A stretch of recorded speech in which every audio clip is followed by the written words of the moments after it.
दिव्या देवी के पूर्व जन्म के पाप की कथा। कुंजल बोला कि हे वत्स, उस दिव्या देवी का पूर्व जन्म का कर्म हम कहते हैं, जो पूर्व जन्म में उसने किया है। कहते हुए हमसे सुनो। पापनाशिनी महापुण्य वाराणसीपुरी है। उसमें महाप्राज्ञ सुवीर नाम का एक पुरुष रहता था। वह वैश्य की जाति में उत्पन्न बहुत धन धान्य से युक्त था। उसकी महाभाग्यवती भार्या का चित्रा नाम था। वे कुल के आचार को छोड़कर अनाचार ही करती थी। अपने पति को तो नहीं मानती, वह स्वच्छंद वृत्ति से वर्तती थी।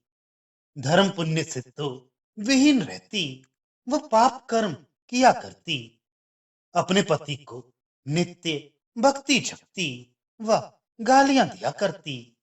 वह बात में कलह किया करती, क्योंकि उसे कलह करना बहुत ही प्रिय था।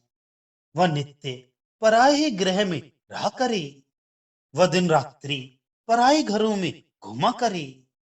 वह प्राणियों में पराये अवगुण सदा ढूंढा करे।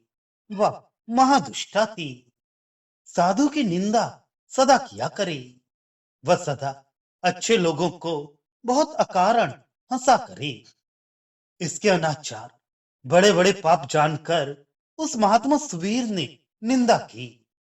उस दुष्टा व्यभिचारिणी का परित्याग कर दिया और एक अन्य वैश्य की कन्या के संग अपना दूसरा विवाह कर लिया। वह उसके संग वह अपने सब कार्य करने लगा। सदा धर्म, आचार, पुण्य, दान अपनी स्त्री के संग वह धर्मात्मा करने लगा। सुवीर की निकाली हुई प्रचंड वह चित्रा अब और पृथ्वी पर जहां पाए भ्रमण किया करे। घूमते घूमते पापी दुष्ट पुरुषों की अत्यंत संगति उससे हुई। अब वह पापनी उन लोगों की दूती बनकर साधुओं के घर भ्रष्ट करने लगी। पतिव्रता स्त्रियों को लोभ में डालकर उन पापियों के पास पहुंचाया करे। ऐसे विश्वास के वचन उन बेचारी छल छिद्र रहित सीधी पतिव्रताओं के पास कह पातिव्रत को भंग कराया करे। साधुओं की परम भक्त स्त्रियों को भी ले लेकर और लोगों को सौंप दे। इस प्रकार उस महापापनी चित्रा ने सैकड़ों गृह महात्माओं के भ्रष्ट करा दिए। वह इसके विशेष वह महादुष्टा सैकड़ों पति पुत्रों से विद्वेष कराती फिरे।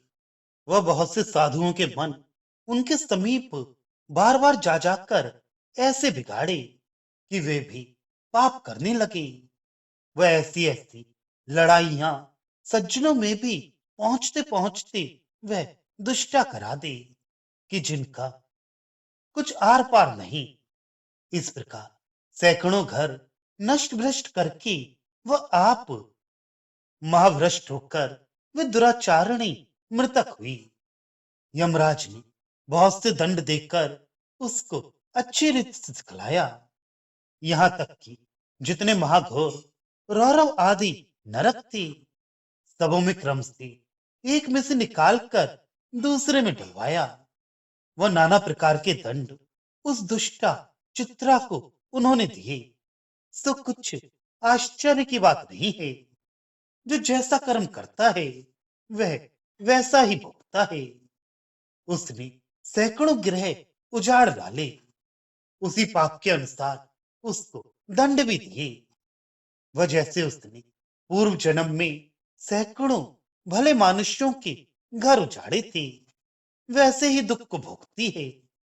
विवाह का समय प्राप्त होने में भाग्यहीन होने से पति मृत्यु को प्राप्त हो जाता है। जैसे सैकड़ों घर उजाड़े, वैसे ही सैकड़ों वर मरे। 21 विवाह हुए। जो तुमने हमसे दिव्या देवी का वृतांत पूछा था, वह हमने तुमसे कहा। बस यही उसके पूर्व जन्म का कर्म था, जिसके कारण ऐसा हुआ।